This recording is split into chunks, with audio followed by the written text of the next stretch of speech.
Hello, fellow bookworms. Welcome back to Shrad's Talks Books. It's a place for nerds who like words. I'm Shrad, your host for this podcast. I am a certified bookworm who loves to talk about the books. Giving book recommendations is my most treasured pleasure of life, and giving them unsolicited sometimes comes with the territory for me. I mean, if I don't tell people what they should read and what they should not read, who else will? Duh! This year, I'm on a mission to try new genres and authors all through the year. Till today, we have gone through a gamut. From romance to paranormals to time travel, even aliens. We have been through a range of topics. And if you haven't read them yet or heard them yet, please go ahead and give the last few episodes a try. Let me tell you, those last few are just the tip of the iceberg compared to what all I have planned next. Now, I hope you're as excited about this as I am to drive through this. So come along for today's review. Let's try something new, something different, something magical. Let's see some dreams, face some challenges. You never know when you might find a good genre to enjoy. Let's get reading.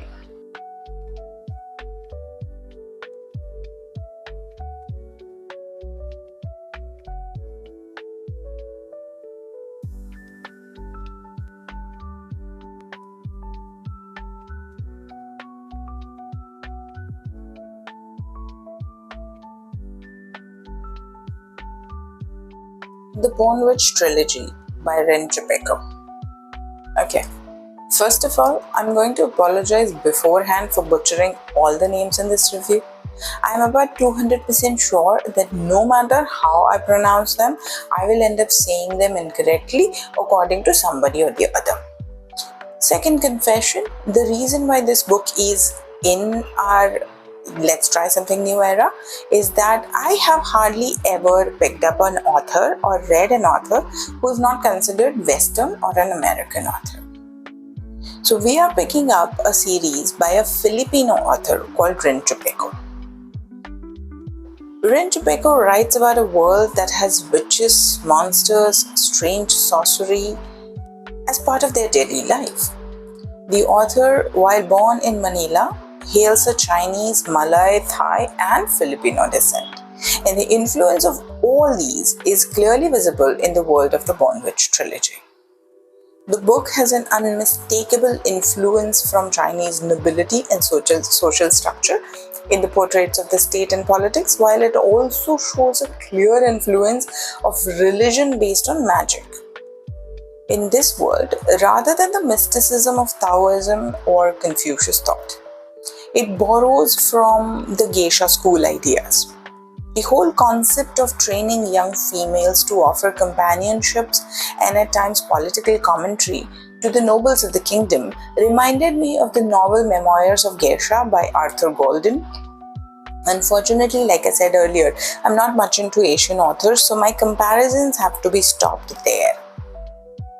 Now, Bone Witch Trilogy, or rather the first book in the trilogy called The Bone Witch, is a story about a girl called Tia.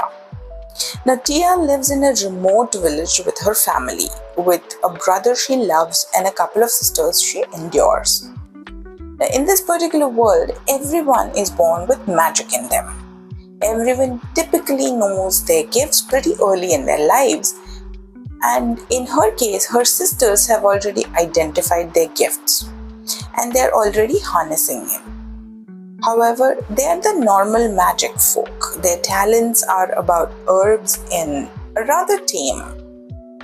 Tia, however, hasn't learned what her abilities are yet.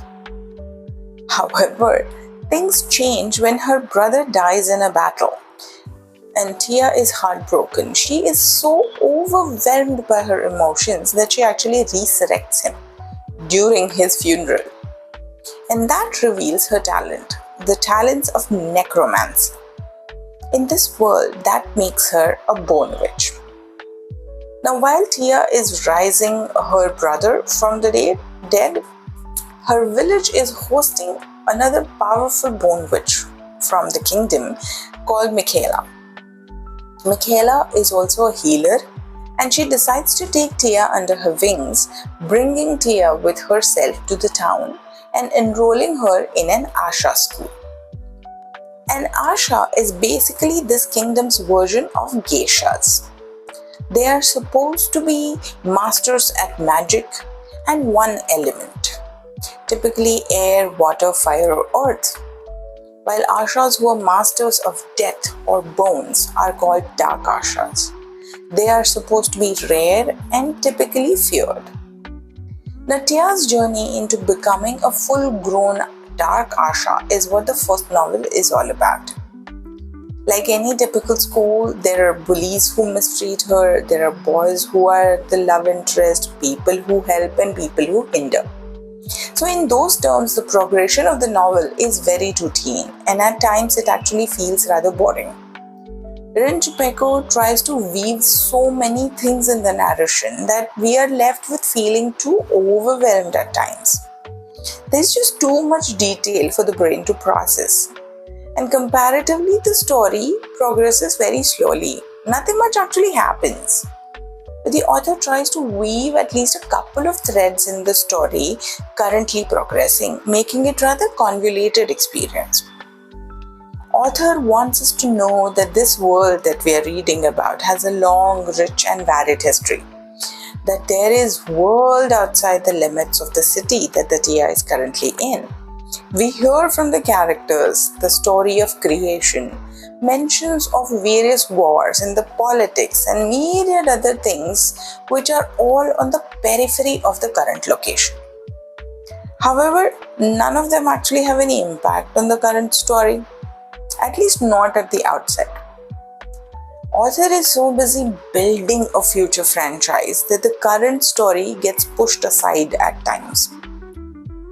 Chupeco also gets carried away with a very verbose, very detailed descriptions of clothes people are wearing or food that they are eating. And if you're like me and want to imagine it while you read it, you're going to be exhausted by the mental gymnastics. I have nothing against descriptive narrations, okay? I love vivid imagery that the authors can paint, but I abhor it when, authors sacrifice the pace of the story to tell me how many colors of rainbow the person is wearing instead of why he's wearing it and what is he doing while he's wearing it. Chupeco manages to create a world that has a lot of great elements, okay? Some characters who make you smile, even some that you root for, but for some reason it doesn't really work to the fullest of its potential, at least not in the way that it had that spark. The story has all elements that can make it work fabulously, but it just doesn't rise to the level of fabulous. Story has two more books that follows. The Bone Witch is followed by The Heart Forger and The Shadow Glass. And they follow a similar structure as the first book has. It's a story that runs on two timelines. One where Tia is talking to a bard, telling him the story of her life. One where the story she's telling is actually happening. So just like the first one, the other two leave you wanting for more. For anyone who is a fan of world building, this might be a good fit. Especially if you are a fan of long books like Lord of the Rings. You might just enjoy how long it takes for the story to actually progress. It's not all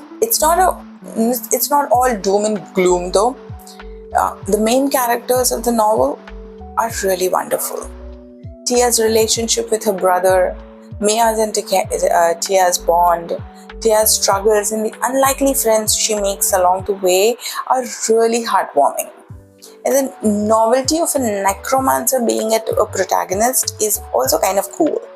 The idea of Deva that they have, a mythical beast or demon that comes to life periodically, over a progression of time and then can only be defeated by a bone witch, is also novel enough to keep you entangled in the story. Like all such stories, there are elements in that novel that are dull, and especially the politics. Okay, but I guess it goes with the territory. So overall, if you're looking for something different, something magical, something non-Western, this might be a good bet for you. Give this a whirl. Let me know how you like a tour through the world of Asha.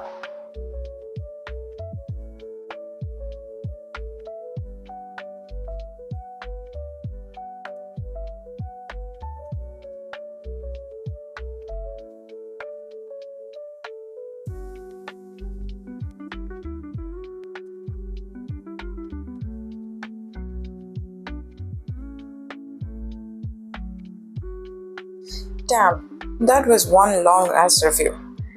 Thank you so much for sticking till the end. If you've read the book and you have an opinion that either matches with me or does not agree with me, do let me know. Even if you don't agree with me, feel free to share this podcast across with your friends or family and all those Facebook buddies that you generally don't talk to. Thank you so much for sticking by and keep reading till the time we come back for the next episode. Next one is going to be a really interesting genre and kind of an interesting author also. Well, till the time we connect back again, have a good time and keep reading.